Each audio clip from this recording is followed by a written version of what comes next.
Hello दोस्तों, कैसे हैं आप सब। आशा करती हूँ कि आप सब अच्छे होंगे।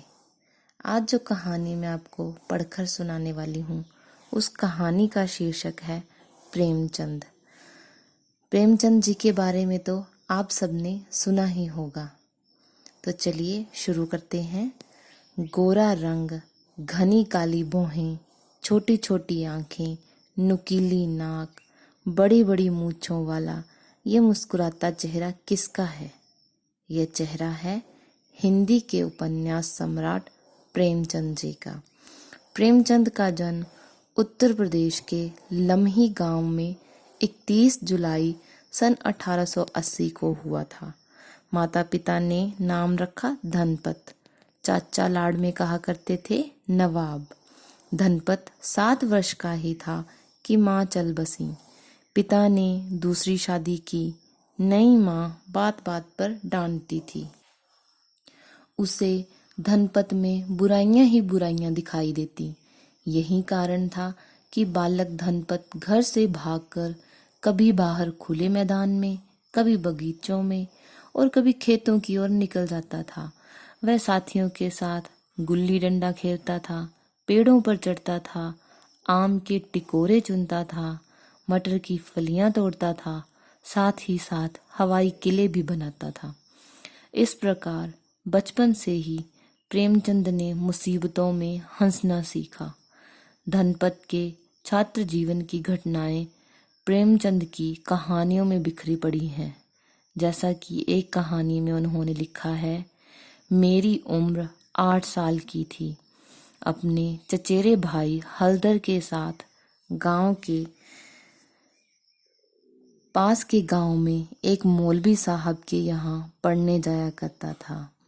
हम दोनों सवेरे बासी रोटियां खा लेते, दोपहर के लिए मटर जौ का चबेना लेकर चल देते। फिर तो सारा दिन अपना था। मौलवी साहब के यहाँ कोई हाजिरी का रजिस्टर तो था नहीं और न गैर हाजिरी का जुर्माना ही देना पड़ता था। फिर डर किस बात का। कभी कभी हम हफ्तों गैर हाजिर रहते, पर मौलवी साहब से ऐसा बहाना कर देते कि उनका गुस्सा शांत हो जाता। पिता का तबादला गोरखपुर हुआ। बच्चे भी साथ गए। शहर का स्कूल अच्छा था। धनपत की तबीयत पढ़ने में लग गई। गुल्ली डंडे का खेल पीछे छूट गया। किताबें चाटने का चस्का इसी उम्र में लगा। हजारों कहानियां और सैकड़ों छोटे मोटे उपन्यास धनपत ने इसी उम्र में पढ़े। कहानीकार प्रेमचंद शायद पैदा हो चुका था। रात को अकेले में डिबरी की मध्यम रोशनी में उसने कहानी लिखना शुरू कर दिया था। उन्हीं दिनों पिता ने प्रेमचंद की शादी करवाकर हमेशा के लिए आंखें मूंद ली। परिवार पर मुसीबतों का पहाड़ टूट पड़ा। अपने इन दिनों की दशा का वर्णन प्रेमचंद ने इस प्रकार किया है। पाँव में जूते न थे, देह पर साबुत कपड़े न थे, महंगाई अलग थी। रुपए में 20 सेर का जौ था। स्कूल से 3:30 बजे छुट्टी मिलती थी। काशी के क्वींस कॉलेज में पढ़ता था। हेडमास्टर ने फीस माफ कर दी थी। इम्तिहान सिर पर था और मैं बांस फाटक एक लड़के को पढ़ाने जाता था। जाड़ों के दिन थे। 4 बजे घर पहुंचता था। पढ़ाकर 6 बजे छुट्टी पाता। यहाँ से घर 5 मील दूर था। तेज चलने पर भी 8 बजे से पहले घर न पहुंच पाता। सुबह 8 बजे फिर से चलना पड़ता था। कभी समय पर स्कूल न पहुंचता। रात को खाना खाकर पढ़ने बैठता और न जाने कब सो जाता। फिर भी हिम्मत बांधे रखता। धनपत ने जैसे तैसे 10वीं कक्षा पास की। गणित से वे बेहद घबराते थे। 12वीं में 2 बार फेल हुए।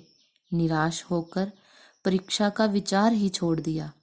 आगे चलकर 10-12 वर्ष बाद गणित के बदले दूसरा विषय लेकर धनपत राय ने यह परीक्षा पास की। वर्ष 1891 की बात है। प्रेमचंद के पास एक फूटी कौड़ी न थी। 2 दिन एक एक पैसे के चने खाकर काटे थे। महाजन ने उधार देने से इनकार कर दिया था। मजबूरी में पुरानी पुस्तकों को लेकर एक पुस्तक विक्रेता के पास पहुंचे। वहीं एक स्कूल के प्रधानाध्यापक से उनका परिचय हुआ। उन्होंने प्रेमचंद को अपने यहाँ सहायक अध्यापक के रूप में 10 रुपये मासिक वेतन पर रख लिया। 1919 ईस्वी में धनपत ने अंग्रेजी, फारसी, इतिहास विषय के साथ स्नातक यानी कि बीए पूरा किया। धनपत राय पढ़ाकू तो थे ही, अब कलम भी चलने लगी। 10वीं पास करने से पहले ही उनको लिखने का चस्का लग गया था। पढ़ाई और ट्यूशन आदि से जो वक्त बचता वह सारा का सारा किस्से कहानियाँ पढ़ने में लग जाता। इन कहानियों में अपनी कल्पनाएं घोलकर वे नई नई कहानियाँ रचते। मास्टरी के दिनों में भी लिखते। जब वे स्कूल के सब डिप्टी इंस्पेक्टर थे, अक्सर दौरे पर रहना होता था, फिर भी कुछ न कुछ लिख लेते थे। कभी किसी वजह से उनकी लिखाई छूट जाती तो उनके लिए यह भारी सजा होती।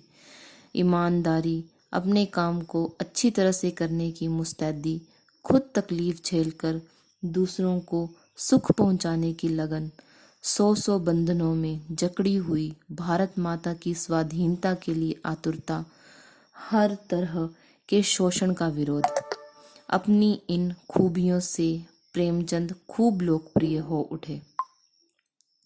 प्रेमचंद का स्वभाव बहुत विनम्र था, किंतु उनमें स्वाभिमान कूट कूट कर भरा था। दिखावा उन्हें बिल्कुल पसंद नहीं था।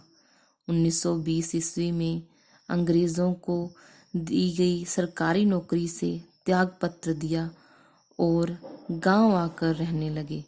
प्रेमचंद ने निश्चय कर लिया था कि अब दोबारा नौकरी नहीं करेंगे। अपनी किताबों से गुजारे लायक रकम निकल ही जाएगी। इस बीच प्रेमचंद ने दर्जनों उपन्यास, सैकड़ों कहानियां, लेख आदि लिखे। लिखते रहे, पिसते रहे, जनता का दर्द बांटते रहे। प्रेमचंद गरीबों, वर्ण और वर्ग भेद के विरुद्ध कलम उठाने वाले हिंदी के पहले सिपाही थे। प्रेमचंद स्वाधीनता संग्राम के ऐसे सेनापति थे जिन्होंने लाखों हिंदुस्तानियों के हृदय में जोश भर दिया था। 1934 के बाद प्रेमचंद को लगने लगा कि अब वे 2-4 वर्ष से ज़्यादा नहीं जिएंगे। इससे उनके अंदर दिन रात लिखने की भावना जोर पकड़ती गई। 8 अक्टूबर 1936 को प्रेमचंद ने हमेशा के लिए अपनी आंखें मूंद ली। वे अभी केवल 56 वर्ष के ही थे। तो कैसी लगी आपको आज की ये कहानी? आशा करती हूँ कि आप सबको ये कहानी अच्छी लगी होगी। ऐसी ही और कहानियों के लिए प्लीज़ मेरे चैनल को सब्सक्राइब करें और मेरी वीडियोस को लाइक शेयर करना ना भूलें। धन्यवाद।